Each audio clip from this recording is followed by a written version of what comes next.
Jammu Pathankot national highway, मैं जहां खड़ा हूं यहां ये भी स्थिर जगह नहीं है, यानी आप देख सकते हैं मैं खड़ा था और मैं हिल गया। हिलने का रीजन ये है क्योंकि ये जमीन नीचे से निकल रही है।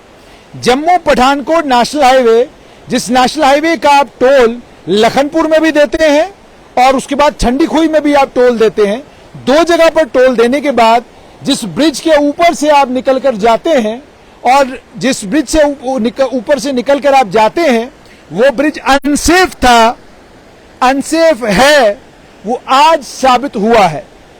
दयालाचक के पास तरना के ऊपर से बनाया गया ये ब्रिज, आप देख सकते हैं कि इसका एक पिलर जो है वो हिल गया हुआ है, पूरे का पूरा पानी के अंदर धंस गया है और उस पिलर के पानी के अंदर धंसने के कारण इस ब्रिज के ऊपर से यातायात बंद कर दिया गया, ट्रैफिक बंद कर दिया गया है। और ये ब्रिज बनाया national highway authority of India के ने, जिन ठेकेदारों को ये ठेका दिया था, यानी जिम्मेदारी national highway authority of India की है। आप देखिए आज सुबह ये नाला जो यहां से बहता है, इस में पानी का बहाव बहुत ज्यादा था। पानी के बहाव के बहुत ज्यादा होने के कारण ये जम्मू पठानकोट नेशनल हाईवे के ऊपर, ये सामने आप देख सकते हैं वहां गाज भी बनाया हुआ है, जिस गाज से ये पता चलता है कि पानी का लेवल कितना है, 1 फुट है, 2 फुट है, 3 फुट है, 4 फुट है, 5 फुट है, 6 फुट है, वहां से पता चलता है।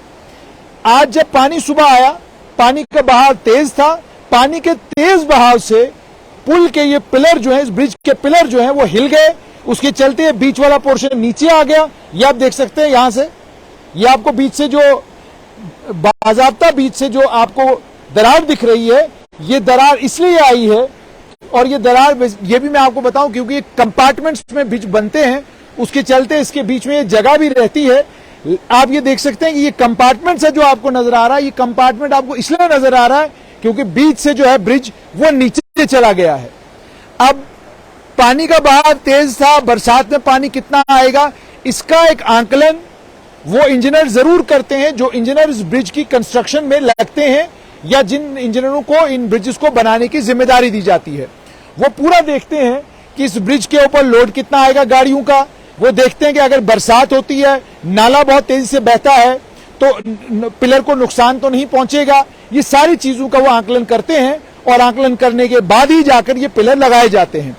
पर ये कौन काबिल इंजीनियर थे जिन्होंने ये आंकलन किया, जिस आंकलन का नतीजा आज आपके सामने है। ये आप सामने देख सकते हैं, ये आंकलन का नतीजा आपके सामने है कि यातायात बंद, और वो भी किस समय, जिस समय बाबा बर्फानी की अमरनाथ यात्रा चल रही है, वो भी किस समय, जिस समय देश के विभिन्न भागों से श्रद्धालु जम्मू की ओर आ रहे हैं। और ये आप सामने देख सकते हैं national highway authority of India का कमाल। अब सवाल यहां पर ये जो मैंने बार बार कहा कि आप जिस नेशनल हाईवे का टोल दे रहे हैं वो नेशनल हाईवे तो है ही नहीं। वो नेशनल हाईवे अब जम्मू अमृतसर दिल्ली एक्सप्रेसवे बनने जा रही है, सभी जगहों पर काम चल रहा है, उसके बावजूद आप टोल दे रहे हैं। National highway authority of India के लोग भी आपसे टोल वसूल रहे हैं, और टोल वसूलने के बाद ये है जो आपको national highway authority of India देती है। ये आप देखिए, ये गिफ्ट जो है ये आपको national highway authority of India की तरफ से मिलता है। ये आप ध्यान से देखिए, ये तोहफा national highway authority of India ने जम्मू कश्मीर के लोगों को दिया है। आप सोचिए अगर सुबह इसके ऊपर ट्रैफिक होती, सुबह इसके ऊपर ट्रक होते, सुबह इसके ऊपर बहुत जबरदस्त मूवमेंट होती, या जैसे आमतौर पर जम्मू कश्मीर में होता है कि ब्रिजेस के ऊपर ट्रक रोक दिए जाते हैं, सोचिए इसके ऊपर 100 ट्रक रुके हुए होते, नीचे से पानी का बहाव तेज होता, क्या आपको लगता है कि यह ब्रिज बचता? क्या आपको लगता है ये ब्रिज कोलैप्स होता? और इस कोलैप्स के कारण जो है या कितने लोगों की जान जा सकती थी? ये सारी चीजें इंजीनियरिंग मावल होते हैं ये ब्रिजेस, और बनाने वाले लोग कमाल के लोग होते हैं, पर उनकी असेसमेंट उससे ज्यादा कमाल की होनी चाहिए। अब यंत्र जो है national highway authority of India के यहां आ चुके हैं। इन यंत्रों के जरिए आप ये दोबारा से इस ब्रिज को देखेंगे कि कैसे इसको ठीक किया जा सकता है, ये जो डिफेक्ट आया है इसको करेक्ट कैसे किया जा सकता है, ये सब वो करेंगे। लेकिन आम जनता की तरफ से मेरा और आपका सवाल ये कि जनाब ये बताइएगा, हम जो लखनपुर में आपको टोल दे रहे हैं, ठंडी खुई में आपको टोल दे रहे हैं, वो टोल इस ब्रिज के लिए दे रहे हैं, वो टोल इस रास्ते के लिए दे रहे हैं जिस रास्ते को आपने जगह जगह पर रोक रखा है, जिस रास्ते को आपने जगह जगह पर बंद कर रखा है, इसके लिए हम आपको टोल दे रहे हैं, ये ध्यान से देखिएगा। और यहां पर हुआ क्या है जो बताया जा रहा है, ये देखें आप, जब आप थोड़ा सा पास होते हैं तो ये वाला एरिया भी जो है सारे का सारा नीचे जा, थोड़ा सा पीछे हो जाइए क्योंकि ये एरिया नीचे जा रहा है। ये देखें आप, ये सारे का सारा एरिया, ये जब पानी बहुत तेजी से आया है, पानी का बहाव यहां था, वो यहां की मिट्टी को भी ले गया है। और बड़ा, और ये तारे जो बीच में यहां डली हुई हैं वो भी सब एक्सपोज हो गई हैं। लेकिन सबसे इंपॉर्टेंट चीज ये आप देख सकते हैं, ये ध्यान से देखिएगा, ये है ब्रिज, और ये ब्रिज का वो एरिया, ये ब्रिज का वो पोर्शन जिस पोर्शन में वो आप देखिए, ये पुराना ब्रिज था, उसे तोड़ा गया, फिर इसे खोदा गया, खुदाई की गई ताकि ये पिलर लगाए जा सके। अब ये कैसा इंजीनियरिंग मार्वल था जो इंजीनियरिंग मार्वल 10 बरसातें भी नहीं झेल सका। जो जानकारी मिल रही है उस जानकारी के मुताबिक ये आप देख सकते हैं, ये पूरा पूरा गिर रहा है यहां से सारा एरिया। ये आप देखिए, थोड़ा सा पीछे हो जाइए आप क्योंकि खतरनाक है ये, तो इससे थोड़ा सा पीछे हो जाइए। तो ये इंजीनियरिंग मार्वल, जिसने भी ये इंजीनियरिंग मार्वल बनाया है, क्या उसकी जांच नहीं होनी चाहिए? उसे पूछा नहीं जाना चाहिए कि भाई साहब ये बताइए कि ये जो आपने ब्रिज बनाया था क्या सोचकर बनाया था? ये बताया जा रहा है कि 2010 के करीब करीब जो है ये तैयार होना शुरू हुआ, 11-12 में इसके ऊपर से यातायात ट्रैफिक चलना शुरू हुआ। अगर तथ्य यही है तो 13 साल के अंदर अंदर ये ब्रिज जो है कोलैप्स कर गया, ये डैमेज हुआ। हालांकि कहा जा रहा है डैमेज हुआ, इसको डैमेज ही कहेंगे, लेकिन सोचिए अगर इसके ऊपर वो ट्रक होते, जितने ट्रक अक्सर इन ब्रिजेस के ऊपर खड़े होते हैं, तो इस ब्रिज का हाल क्या होता।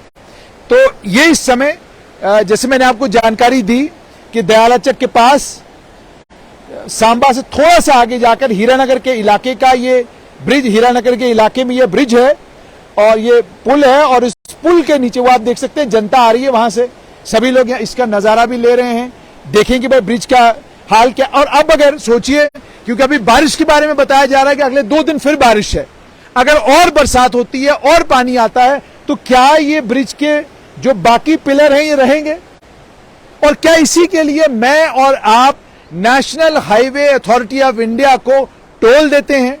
बार बार मैंने रिपीट कर करके कहा कि लखनपुर में से लेकर जम्मू तक अब national highway authority of India को तब तक टोल नहीं वसूलना चाहिए जब तक जम्मू अमृतसर दिल्ली एक्सप्रेसवे तैयार नहीं हो जाती, तब तक टोल नहीं वसूलना चाहिए। कारण मेरा सिंपल, एक आप ब्रिज की हालत देख लीजिए, और उसके बाद दूसरा इंपॉर्टेंट ये कि हर जगह डाइवर्शन, हर जगह पर सड़क की कंस्ट्रक्शन हो रही है, और national highway authority of India का ये इंक्वायरी भी होनी चाहिए इसमें कि आखिरकार ये जो ब्रिज कोलैप्स हुआ है, इस ब्रिज कोलैप्स का कारण क्या है।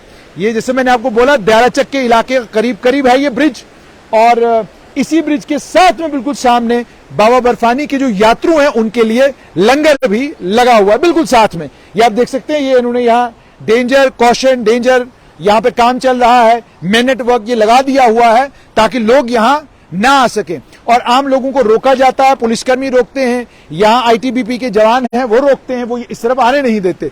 लेकिन जनता कहाँ मानने वाली है? वो देखिए जनता कहाँ कहाँ पहुंच गई है, वो देखिए जनता कहाँ कहाँ पहुंच गई है। जनता यहाँ पहुंच गई है, और पहुंचने के बाद जो है जनता इस ब्रिज का नजारा ले रही है। ये तरना, जैसे मैंने आपको कहा, तरना का, इसको तरना ब्रिज कहते हैं, तरना का पुल कहते हैं इसको, और लोग शूटिंग भी कर रहे हैं ऊपर। यानी अब ब्रिज के ऊपर शूटिंग ही होगी क्योंकि यातायात के लिए तो फिलहाल ये बंद हो गया। अब देखना ये होगा कि national highway authority of India यातायात को लेकर, ट्रैफिक को लेकर क्या कहती है, क्योंकि फिलहाल सारा ट्रैफिक जो है वो गांव से डाइवर्ट कर दिया गया है। गांव देहात से आपको मुड़कर अब जम्मू जाना है। सवाल सीधा और सटीक, इस ब्रिज के कोलैप्स के लिए या डैमेज के लिए जो लोग जिम्मेदार हैं उनके खिलाफ कार्रवाई हो। National highway authority of India Lakhanpur से लेकर जम्मू तक का जो रूट है उस पर टोल वसूलना बंद करे, क्योंकि सड़क आपके पास है नहीं, टोल किस बात का वसूल कर रहे हैं।